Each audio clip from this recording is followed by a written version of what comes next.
आपके कारण पत्थर ही बन गई हैं। ये आपके चरण कमलों का रज चाहती है, धूल चाहती है। कृपा करो रघुवीर। राम जी जैसे सुने कि मेरे चरणों का रज चाहती हैं तो तुरंत मेरे राम अपने पांव को ऊपर उठाते हैं। बड़ा प्यारा ही छंद गोस्वामी तुलसीदास जी ने लिखा है कि परसत परद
अहिल्या जी के पत्थर के ऊपर परसत पद पावन पवित्र, संसार को पवित्र करने वाला पांव जैसे राम जी ने रखा, तो प्रकट भई तब पुंज कली। अहिल्या जी प्रकट हो गई, पत्थर का रूप त्याग करके अपने असली रूप में प्रकट हो गई।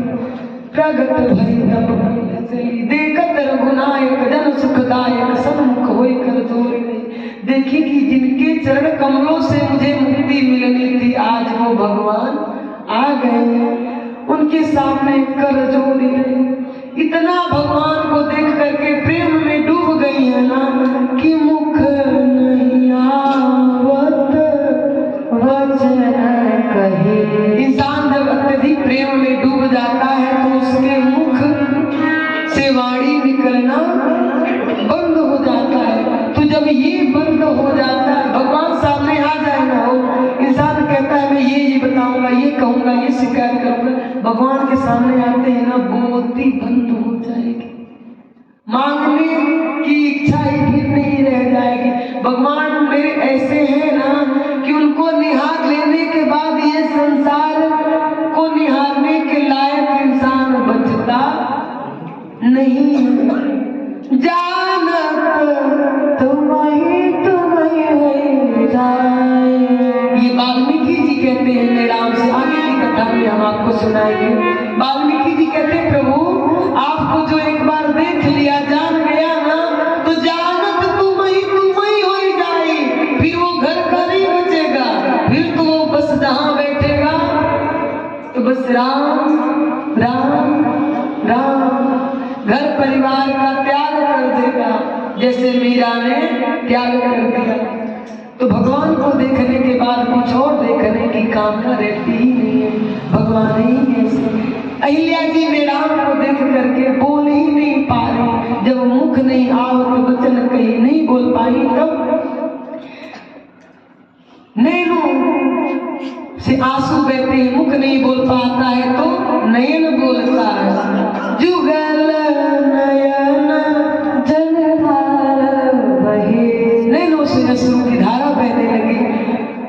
सोचती है कब तक ऐसे मैं रोती रहूंगी, भगवान से जो जो कहना मैं कहूँ तो अपने हृदय की बात अपने आप को धीरज धरवाती है, फिर भी नहीं बोल पा रही है।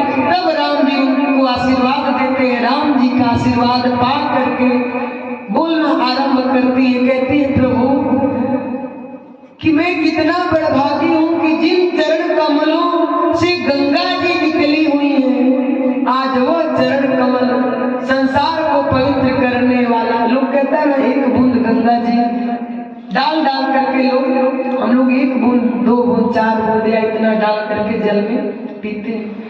तो कहती है अहिल्या जी कि जिन चरणों से गंगा जी निकली हुई है, ये दो चार बूंद हम लोग पाते हैं तो अपने आप को धन्य मानते हैं, तो जिन चरणों से ये गंगा जी ही निकली हुई है, आज वो चरण कमल मेरे ऊपर आपने रखा। प्रभु मेरा कितना परम सौभाग्य, जिन चरण कमलों को महादेव जी अपने हृदय में धारण करके बैठे हैं, आज वो चरण कमल मेरे ऊपर आपने रखा। नाथ मैं कितना बड़भागी हूँ। लोग कहता है प्रभु कि मुझे मेरे पति ने श्राप दे दिया, लोग कहता है, यही बात है ना।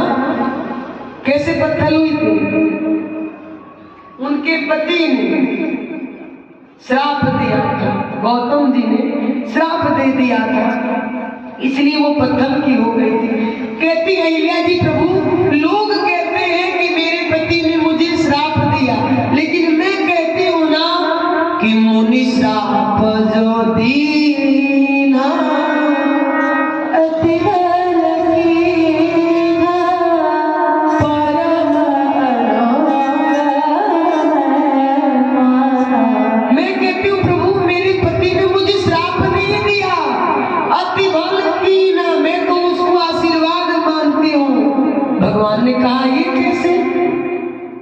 ऐसे कैसे हो गया।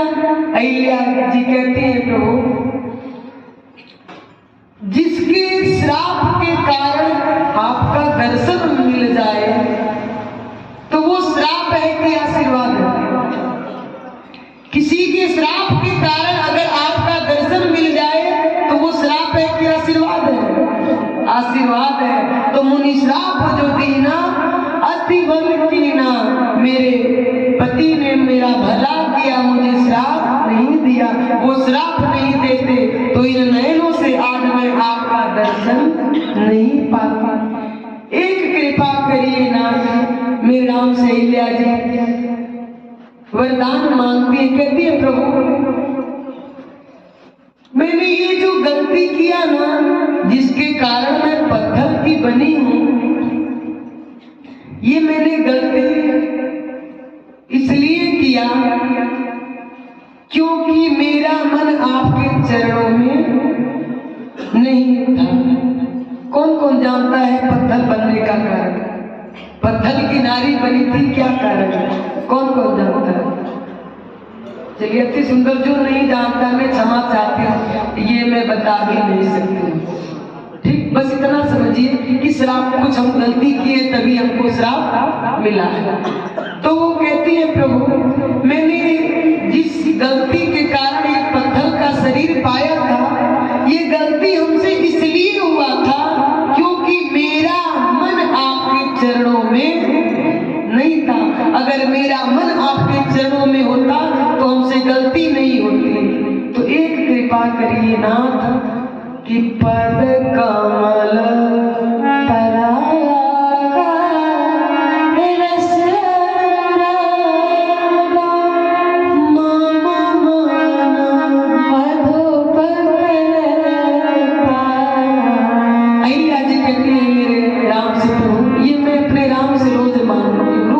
प्रार्थना करती हूँ, जो अहिल्या जी ने मांगा आप भी मांगिएगा।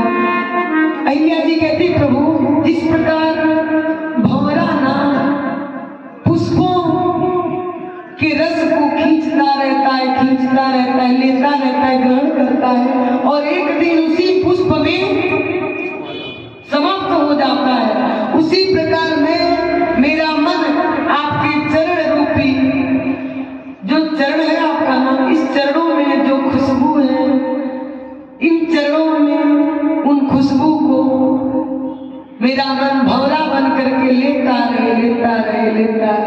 रहे और एक दिन ये खुशबू लेते इन चरणों में समाप्त होता है। तो जब इन्हीं चरणों में दिन रात मंडराता रहेगा भंवरा बन करके हमारा मन, तो हमारा मन और कहीं जाने वाला नहीं है और हमसे कोई भी गलती होने वाली नहीं है। तो जो अहिल्या जी ने मांगा आप भी मेरे नाम से मांगिएगा कि ये मन आपको छोड़ करके और कहीं भी ना जाए।